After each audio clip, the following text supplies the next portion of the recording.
Saudações a todos, sou Marcos Arino Babalaú e Calgundá. E este é o canal do YouTube Sociedade Blog, né? O blog convencional que tem texto www.urumilá-fa.com.br. Não deixe de ir no blog se você gosta de ler, se você gosta de procurar textos ou assuntos com mais profundidade, né? Não deixe de fazer isso. Então, vamos lá, né? Nesse vídeo vai ser um vídeo rápido, tá? Eu sempre prometo isso, né? Então vai ser um vídeo rápido. Eu vou falar sobre um único assunto, que foi um foco de um questionamento. Uma pessoa me fez uma pergunta, eu ia responder para ela por escrito. Aí resolvi fazer o vídeo. Talvez até responda por escrito. Que a pessoa, ela fez uma afirmação, a gente estava discutindo, já troquei vários e-mails com essa pessoa, e ela fez uma afirmação falando que conversou com um babalorixá e ele disse que o candomblé não tinha reencarnação, o candomblé não era reencarnacionista, fez essa afirmação. Então é sobre isso que eu vou falar, sobre essa afirmação que a pessoa fez de que o candomblé não tem reencarnação, tá bom? Se você quiser entender meu ponto de vista, bem rápido que vai ser, porque não tem muita coisa para falar sobre isso, fique aí, senão deve ter outros vídeos que te interessam. Então vamos lá, não será longo, mas também não vou falar correndo, para depois as pessoas não falarem aí que não entenderam o que eu disse, ou que eu falei rápido demais, né? Muito bem, então vamos lá. Primeira coisa bom, em relação a esse assunto da pessoa falar que o candomblé não tem reencarnação, isso é um completo absurdo, né? Mas não é um absurdo vir de um babalorixá, né? Ou uma ialorixá. Tem muita gente que assume esse posto, cria uma casa, que se coloca como sacerdote da religião e que não sabe nada da religião, né? Eu queria só alertar as pessoas que procuram informações sobre a religião, né? Sobre a religião, e às vezes conversam com sacerdotes achando que aquela pessoa tem a posição definitiva.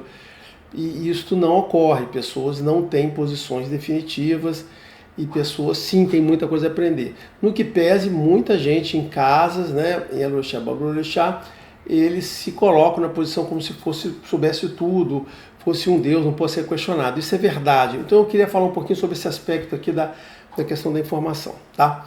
Bom, mas vamos lá. Então essa posição é um absurdo, né? Por isso que eu falo que vocês têm, eu procuro trazer informação aqui, trago a minha informação baseada no que está em Fá, baseada no que está em tradição oral, baseada em pesquisador, ou seja, eu busco informação para falar. Então cada dos assuntos que eu falo aqui, eu fui atrás para descobrir se as posições são essas e que fala isso, e não só isso, né, a questão de outras pessoas, como também eu tenho a minha própria experiência, no qual eu lidei por muitos e muitos anos com ialorixás e babalorixás, de pessoas assim muito bem formadas, pessoas que tinham grandes casas, pessoas que tinham formação. Então, quando eu trago alguma posição aqui, é porque não só esse assunto, eu já discuti na prática com pessoas que têm nível, que têm categoria para falar, que têm conhecimento, perdão, né? Como também eu já busquei a base conceitual teológica, aquilo para reforçar, porque uma coisa é você falar com a pessoa, ela te dá uma posição, e aí você, muito bem, base essa posição que está sendo manifestada ali, com todas as explicações possíveis, a gente tem que buscar a base teológica para o que justifica isso, ainda mais porque sou um babalaô, então tem que buscar essa base em Fá, essa justificativa, esse entendimento. As coisas têm que se fechar, né? Não basta ser explicação. Então, dessa maneira que eu trago, né? Então, essa afirmação que a pessoa trouxe, que o candomblé não é reencarnacionista, é um perfeito absurdo, né? A pessoa realmente não sabe nada. Mas eu vou falar algumas coisas, fazer alguns serões. A primeira é que realmente a pessoa que falou lá, ela não disse de que candomblé essa pessoa falou, né? Então lembra disso que eu falei, e aí isso é uma questão importante, olha só, por quê? Vocês têm que observar que a palavra candomblé, eu sempre falo isso aqui várias vezes, vou repetir, ela engloba, é uma palavra única para englobar pelo menos três coisas, candomblé são três coisas totalmente diferentes. Praticamente religiões distintas. Então nós estamos falando aqui o candomblé Nagô, né, representado maior parte pelo grupo de Queto, que é o candomblé ligado à religião Iorubá. Então esse aqui é um grupo, tá? É um grupo que ganha meu nome de candomblé, e é um grupo com o qual eu estou ligado. Eu estou ligado à religião Iorubá. Seja pelo lado do candomblé, com o qual já fiz parte, seja pelo lado de Fá, e Fá só pode estar ligado ao grupo da religião Iorubá. Existe um outro pedaço, existe um outro candomblé que é o chamado jeje, que aí tem várias subdivisões. Cara, esse é um assunto bem complexo. Pouca gente discute isso com propriedade. Eu não discuto com essa propriedade, né? Eu não sou de jeje, não conheço muito pouca coisa. O que eu posso dizer para vocês é que é uma outra religião, que vem de uma outra religião lá muito próxima da África, um do lado da outra, lá, né? Um vem do Dahomey, outro vem da Nigéria, Benin aqui do lado. Então assim, mas é outra religião. Então o pessoal do Candomblé Jeje, no que pese ter o mesmo nome de Candomblé, eles têm liturgias, práticas, nomes de divindade diferentes, mas é uma outra religião, que é a parte seguinte. Então o entendimento do Jeje, eu não faço a menor ideia, tá certo, né?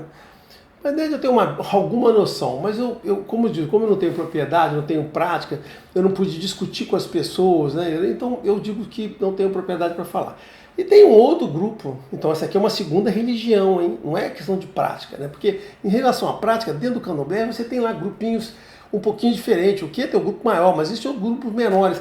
Mas aí fazem distinções litúrgicas, tá certo? Eles são de rituais e não do contexto em si. E tem um terceiro grupo, que é o grupo pessoal de Candomblé de Angola, que supostamente deveria ser uma terceira religião ligada lá aos Banto. Eu já falei várias vezes aqui, eu não consigo reconhecer uma religião ali. Eu acho que é só um grupo que copiou os outros dois, mas, de novo, eu não quero entrar no mérito, não tenho propriedade para falar desse pessoal. Eu apenas não reconheço eles como parte dessa religião aqui do Yorubá e nem parte dessa religião do Jeje. Se não são parte dessas duas, são parte de uma outra religião. Tá? A parte, né, qualitativa que eu estou falando deles aí é irrelevante. O fato é que são 3 grupos separados. Entenderam? Então, assim, por causa dessas 3 divisões principais, tem muita gente que ou não entende, que primeiro que não conhece, tá certo? Primeiro porque não conhece. E segundo porque usa esse não conhecimento das pessoas para poder misturar isso tudo. Aí ele fala de uma coisa para outra, ele fala de Vodum, de Orixá, e mistura aqui, o conceito de Ori de um lado. As coisas ficam muito cruzadas. E isso por falta de conhecimento. Porque se a pessoa conhece bem o Jeje, ele vai falar com a propriedade das coisas que estão dentro da religião deles, né? Que eu acho que tem um monte. Eu teria muita dificuldade para pertencer ao Jeje, porque tem muitas limitações lá, estruturais, teológicas, assim, muita limitação. Mas eu ficaria lá, né? Então, aqui o grupo que eu estou confortável, por quê? Porque eu vejo uma religião inteira, do início até o fim, de pé a cabeça, então tem lá. Mas o que eu estou falando é que vocês podem lidar com pessoas que ficam misturando essas 3 coisas, tá certo? Bom, mas não era isso. O que eu queria dizer primeiro é que tem 3 grupos. Então, quando você fala assim, eu falei com o Babalorixá, bom, não sei com qual você falou com o sacerdote, com o dirigente, eu não sei de qual candomblé, né? O cara falou, né? No que pese os nomes dos sacerdotes aqui serem totalmente diferentes, isso nem sempre é assim, porque as pessoas misturam nomes, né? Elas falam nomes repetidos, elas dizem que é uma coisa, porque como esse grupo aqui do Nagô é o grupo mais famoso, mais conhecido, as pessoas de casas menores aqui, eles misturam, eles se chamam daquilo. Cara, essa parte, eu só queria avisar vocês o seguinte, que essa parte da identidade da casa, da pessoa com a religião, é um negócio muito confuso, intencionalmente confuso. Não era para ser não, tá? Não era para ser não. Era para ser bem simples, mas é intencionalmente confuso para compensar uma série de desentendimentos, tá certo, né? Mas eu não vou ficar aqui perdendo meu longo tempo explicando essa coisa, porque é falar do errado, né, das coisas ruins. Mas eu só queria dizer que existe uma confusão, e é muito natural. Então aqui existem 2 coisas. Pessoas que não aprenderam direito à teologia, a base da religião, e pessoas que, por isso mesmo, por má formação, porque fica pulando de uma casa para outra, por intencionalmente, para esconder o desconhecimento, se mistura entre as 3 correntes, diz que é tudo, ele faz tudo, conhece tudo e não conhece nada, tá bom? Por que eu estou falando isso? Porque o candomblé tem uma mania, porque eu estou falando por vários motivos, né? Eu não quero ficar repetindo essa frase, porque o candomblé tem uma mania se foca muito em liturgia, na prática, tá certo? E as pessoas deixam um pouco essa parte da religião de lado. E nem sempre essa é a expectativa, né? A pessoa, quando se aproxima de orixá, de uma religião, ele está preocupado com a religião, né? Com o entendimento de Deus, com o entendimento da vida dele, das soluções, de orientações. E o candomblé ele se foca demais nessa questão da prática litúrgica, de solução de problemas, por exagero, tá certo? Um dia eu falo sobre isso, mas eu só queria dizer isso aqui, olha só. Cuidado, né? Quando você falar, você pode tá pegando informações trocadas. É por isso que eu faço aqui, faço as resenhas de livro, faço indicações de leitura, para vocês aprenderem, né, a boa informação da religião, ok? Muito bem. Então, eu só queria dizer isso aqui para dizer que a formação ruim tem de tudo quanto é lado, tá? Aí, bom, agora vou uma explicação de por que eu estou dizendo que essa pessoa é completamente errada, ela não sabe do que está falando. Porque sim, o candomblé, né, Nagô e Ifá são totalmente reencarnacionistas. Eu não gosto de usar o nome reencarnação, porque esse é um nome que vem dos kardecistas e não gosto de confundir com coisa, né? Mas só por uma questão de nome. Tem renascimento, e isso é a base dessa religião. Assim, o maior absurdo, porque é o seguinte, a base desta religião é você nascer e ter várias vidas. Assim, a gente não consegue falar dessa religião, não consegue falar de candomblé, numa boa, você não consegue falar de candomblé se você não tiver dentro o conceito do renascimento. Você viver várias vidas. Então, esta frase é um absurdo demais. Talvez até a pessoa que me escreveu possa ter se enganado, né, da afirmação do cara. Porque é muito absurdo, né? Por quê? Eu fiz recentemente, se vocês procuraram no canal, alguns vídeos sobre Ori, tem, se não me engano, 3 vídeos ou 4. E toda a essência da religião, eu já fiz outro vídeo sobre o ciclo da vida, eu canso de falar isso, por quê? Porque o sentido da vida, fiz um vídeo sobre o sentido da vida nessa religião, porque o sentido da vida nessa religião, a questão de Ori, de anjo da guarda, o sentido da vida, vamos resumir com o sentido da vida, é baseado nas muitas vidas, várias vidas de você nascer e renascer, nascer e renascer e nascer e renascer. Sem isso, se você não entende que tem renascimento, você não precisa ter conceito de Ori, você não precisa ter conceito de Aimó, de destino escolhido, destino designado, você não precisa ter nada, ou seja, tudo é baseado no fato, na evidência de que existe renascimento.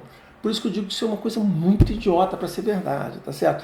Inclusive, tem um conceito que o pessoal do candomblé adora de falar. Eu já fiz vídeo aqui criticando isso, que muita gente fala sem entender sobre o que está falando.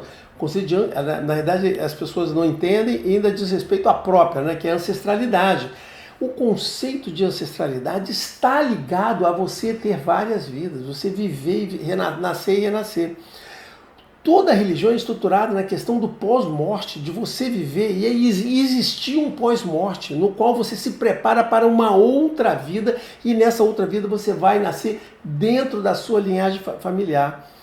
Todo o conceito de você viver é baseado no Iopelê, né? Você ter o caráter, a honra. Por quê? Porque você tem que viver com esse caráter, com essa honra, com essa utilidade. É o que eu falei, como eu falei muitas vezes, que é o que você leva para o pós-morte, né? O que você leva para o pós-morte? O caráter. É a única coisa que você vai. As suas riquezas não interessam, o objetivo que você atingiu também não interessa. Qual é a única coisa que interessa? A sua honra. Tá certo? Por quê? Porque lá no pós-morte, a sua honra é ser louvado pelas pessoas que estão aqui, é ser considerado como uma pessoa relevante e que deixou referências e lembranças. É isso.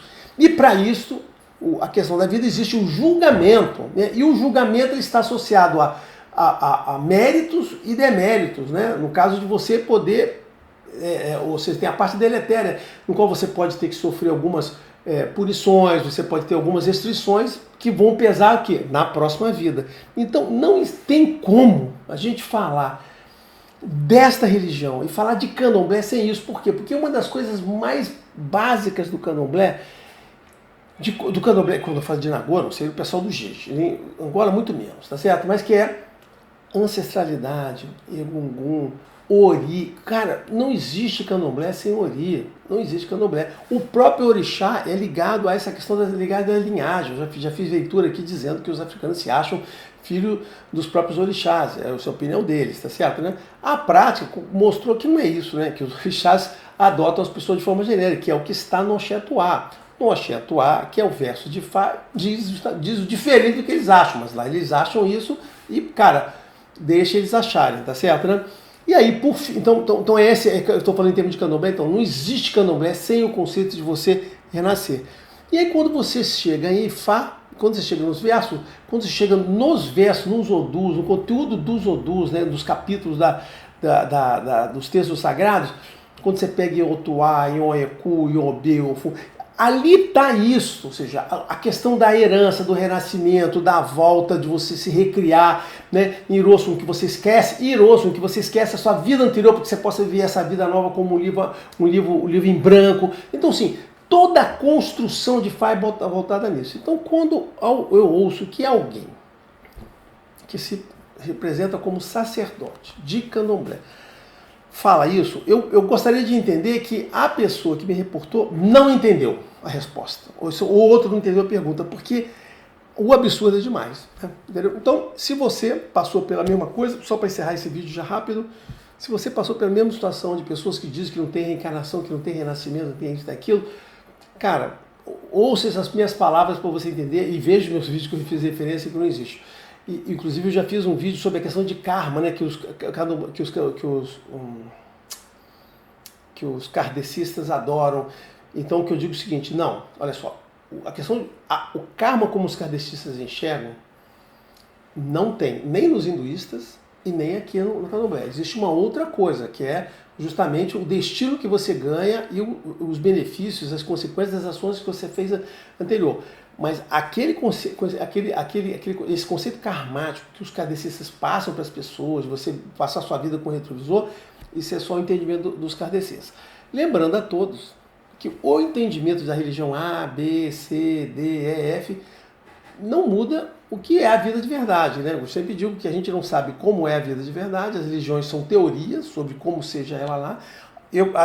A gente, às vezes, analisando a religião, você pode achar que aquela é uma boa teoria, um bom conceito que ajuda as pessoas, uma teoria ruim que atrapalha as pessoas, que não ajuda as pessoas. Mas, né, e o fato de você acreditar no...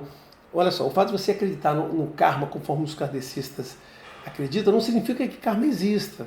Não significa, aí você diz, não, mas lá eles acreditam que existe e aqui você diz que não existe. Olha, viva com a escolha que você quiser. Se você quiser viver com essa perspectiva dos kardecistas, tá certo?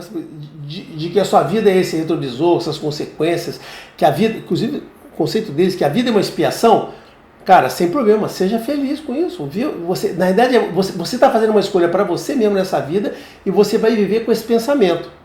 Mas você pode adotar um outro pensamento, entendeu? Essa religião tem um outro pensamento que faz você viver com uma outra perspectiva de vida, com outro pensamento, uma forma de conduzir que pode até mudar a forma como você encara a sua vida, como é que você encara pessoas, como é que você direciona os seus atos, os seus pensamentos e os seus planos. Isso que eu falo que é importante. Por isso que a religião é importante. Pode sim, se você levar isso a sério, se você for um desses semi-ateus que tem por aí, né? Então isso pode mudar a forma lá. E o que eu digo, estou falando, afirmando para você é o seguinte, se você acredita dessa forma ou dessa forma, não vai mudar a forma que seja real. É que você tem que entender qual é a forma mais razoável para você. Ou qual é a aposta que você faz, qual é a forma correta de viver, tá certo? Apenas isso para entender que tem essa coisa. O pessoal diz, não existe uma verdade absoluta. Olha, existe verdade, a gente pode não saber qual é, mas existe uma verdade, tá bom? Mas era só isso, eu acho que já estou me estendendo demais. Um abraço a todos, até o próximo.